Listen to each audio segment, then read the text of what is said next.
What is analysis paralysis? Analysis paralysis एक ऐसी गंदी दिमाग की बीमारी समझ लो है जिसमें अगर तुम एक बार फंस गए, it is very hard to make any sort of progress. तुम बस रिसर्च ही करते रह जाते हो, मैं ये कर सकता हूँ, मैं वो कर सकता हूँ, मैं वो कर सकता हूँ, वो कर सकता हूँ, करते तुम कुछ भी नहीं हो। Just keep finding the ways to make more money, to get better looking, to get better marks in your exam, पर तुम वो जो एक्चुअल चीज़ जो मैटर करती है तुम वो नहीं करोगे। इस वीडियो में मैं तुम्हारा एनालिसिस पैरालिसिस का वन स्टेप सोल्यूशन बता दूंगा कि उसको खत्म कैसे करते हैं, एंड जितनी भी उससे रिलेटेड प्रॉब्लम्स हैं पूरी इंप्रूव हो जाएंगी, ठीक हो जाएंगी, एंड तुम्हारी लाइफ में बहुत ज़्यादा इंप्रूवमेंट आएगी।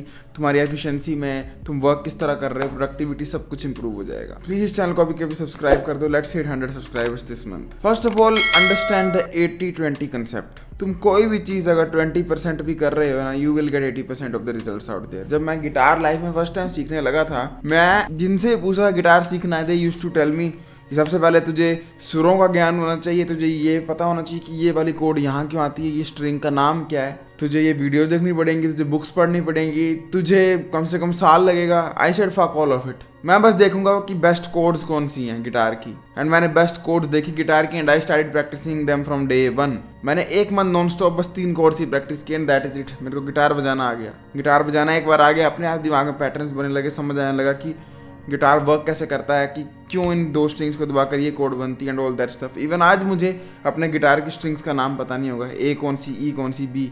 बंदे सबसे पहले ये लर्न करने बैठते हैं कि ये स्ट्रिंग का नाम ये है, इसका ये है, इसका ये है, इसका ये है, 7 सुर ये होते हैं, ये सारे गामा पा बजाओ।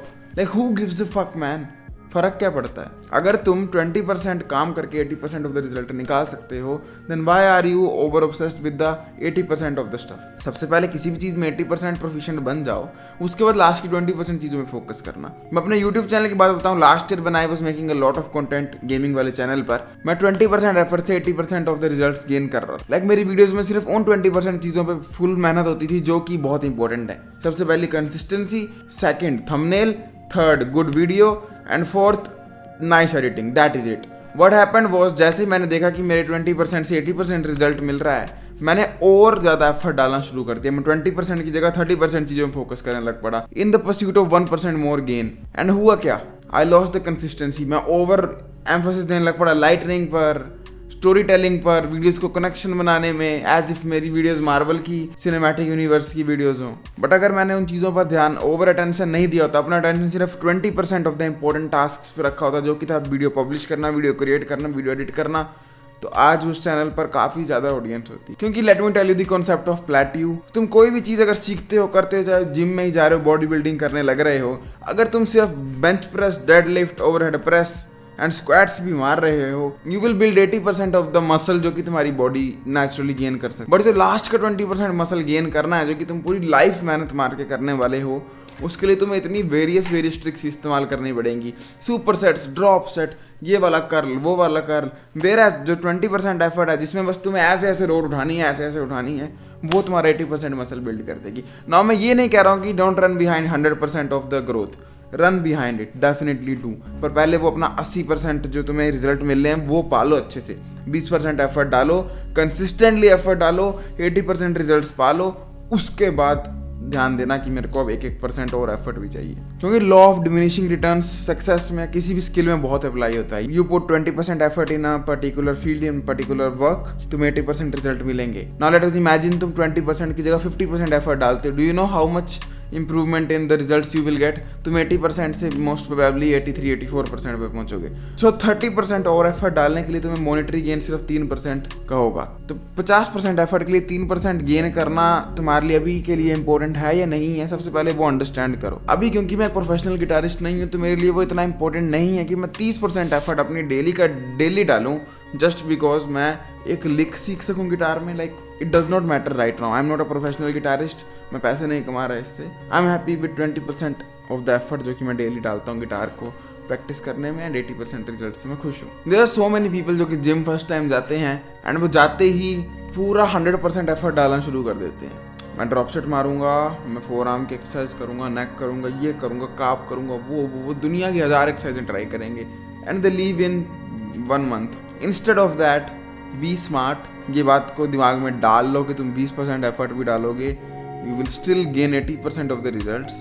तो जाओ 20% एफर्ट डालो एक्सरसाइजेज में। आई मीन एफर्ट पूरा डालो पर 20% ही नॉलेज को अप्लाई करो। लाइक सिर्फ 20% कोर एक्सरसाइजेज को अप्लाई करो और तुम्हें 80% ऑफ द मसल्स गेन ऐसे ही मिल जाएगा। आई होप तुम समझ रहे हो मैं क्या कहना चाह रहा हूँ। सो नेक्स्ट टाइम तुम्हें कभी भी एनालिसिस पैरालिसिस होता है कि यार ये मैंने मेहनत कम की, ये किया वो किया, अंडरस्टैंड वन थिंग, 20% मेहनत के अगर ब्रैकेट को तुमने क्रॉस कर रहे हो तो तुम्हें जो एक्स्ट्रा गेन मिलने वाला है वो बहुत ज़्यादा नहीं होगा। पहले 20% की हैबिट पे डेली काम करना शुरू कर दो, उसके बाद थिंक अबाउट कि मैं 20% काम करूंगा 40%, नो, पहले 20% करो, 80% रिजल्ट पाओ काफ़ी लंबे टाइम के लिए, एटलीस्ट साल 1.5 साल के लिए हैबिट बनाओ, then progress towards more things. मेरा दिमाग इतना स्टूपिड आइडियाज देता है कि I should make videos for this channel, पहाड़ पर जाके cinematic shorts, story telling.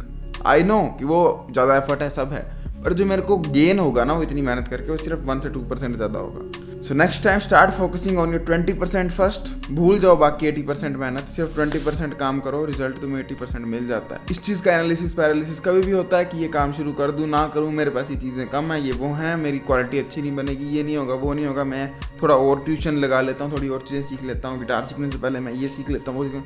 Shut main 20% core चीज़ हर चीज़ में होती है। तुम bike riding, car cycling, guitar, कुछ भी चीज़ इस दुनिया में सीखोगे, जिम, वीडियो एडिटिंग, कुछ भी, उसके top 20% most important parts, core parts पर फोकस करो, इनको इम्प्रूव करो, तुम्हारे 80% रिजल्ट्स ऑटोमेटिकली मिल जाएंगे। उसके बाद तुम्हें जितना फोकस करना फालतू चीज़ों में करते रहो। सिक्का उछालने वाली ट्रिक को अपना हम सफ़र बना लो। कभी भी एनालिसिस पैरालिसिस होता है कि यार मैं ये वाला काम करूं या ना करूं, करने के ये फ़ायदे हैं, ना करने के ये फ़ायदे हैं, सिक्का पकड़ो, उछाल दो, एक के साथ यस, एक के साथ नो डिनोट कर दो, जो आया take that as a lead and just progress. Third, stop over consuming content. तुम्हें एनालिसिस पैरालिसिस होगा ही तब ना जब तुम्हारे पास ओवर अबंडेंस ऑफ नॉलेज हो जाएगी जो कि एप्लीकेबल कहीं नहीं है। लेट अस से अगर तुम्हारे पास इतनी ज़्यादा नॉलेज है वीडियो फिल्म मेकिंग को जो कि तुमने 1% भी अप्लाई नहीं की है, एंड तुम्हें मैं बोलता हूँ जाओ ब्रो अब अप्लाई करो, तुम तो पागल हो जाओगे मैं कौन सी वाली चीज़ को अप्लाई करूँ। अगर तुम एक नॉर्मल ह्यूमन की तरह स्टार्ट किया होता with a lot of knowledge about video editing, video making, और तुम्हें काम करने का होता तुम वो थोड़ी सी नॉलेज अप्लाई करके खुश रहते। पर क्योंकि तुम्हें दुनिया भर का ज्ञान है कि वीडियो एडिटिंग कैसे होती है, वीडियो लाइटनिंग क्या होती है, कैमरा क्या होता है, अपर्चर क्या होता है, ISO क्या होता है, FOV क्या होता है, तो तुम क्या करोगे, तुम्हें बोले वीडियो बनाओ तुम बिल्कुल परफेक्ट एंगल, उससे में खुश नहीं होगा ना, और बेटर और बेटर और बेटर। वो दिमाग में सारे कॉन्सेप्ट हैं पर लेकिन एक्चुअल हाथ में प्रैक्टिस में नहीं है, और वो तुम करने में एनालिसिस पैरालिसिस ही करते रह जाओगे। सो नेक्स्ट टाइम मन करता कोई ओवर कंटेंट कंज्यूम करने का, मेक श्योर यू अंडरस्टैंड कि वो तुम अप्लाई कर रहे हो रियल लाइफ में कि नहीं। ऐसे मत ज्ञान लेते रहो, टेक्निकल स्किल्स का खासकर उनको अप्लाई भी करो ताकि वो तुम्हारे मोटर फंक्शंस के कंट्रोल में आने लग पड़े। ऐसा ना हो कि सिर्फ दिमागी कंसेप्ट और यूज़ करने की बारी में तुम्हें 4 घंटे लग जा रहे हैं यूज़ करने में। एंड द लास्ट सजेशन मैं तुम्हें दूंगा कि just ask yourself this particular question, will it even matter tomorrow. Most of the time तुम कुछ भी एनालिसिस पैरालिसिस करने लगोगे ना, लाइक यार मैं ये फ़र्क डाल लूँ, ये फ़र्क डाल लूँ, वो कर लूँ, जस्ट अंडरस्टैंड कि क्या ये मेरी चॉइस मैटर करेगी अगले दिन के लिए, क्या ये मेरा 2 बजे उठ के काम करना या 2:30 बजे काम करना मैटर करेगा कल। अगर आंसर है यस, देन तुम एक चॉइस सिक्का उछाल के कर लो। अगर आंसर है नो, तो सो जाओ चुपचाप, क्योंकि it does not matter, you already have the answer. So this is it for this video, I will see you next time, I hope you will cure your analysis paralysis. अगर अपने face को improve करना चाहते हो, life को बदलना चाहते हो, check description, I will see you next time, till then as usual, to see everyone, peace out.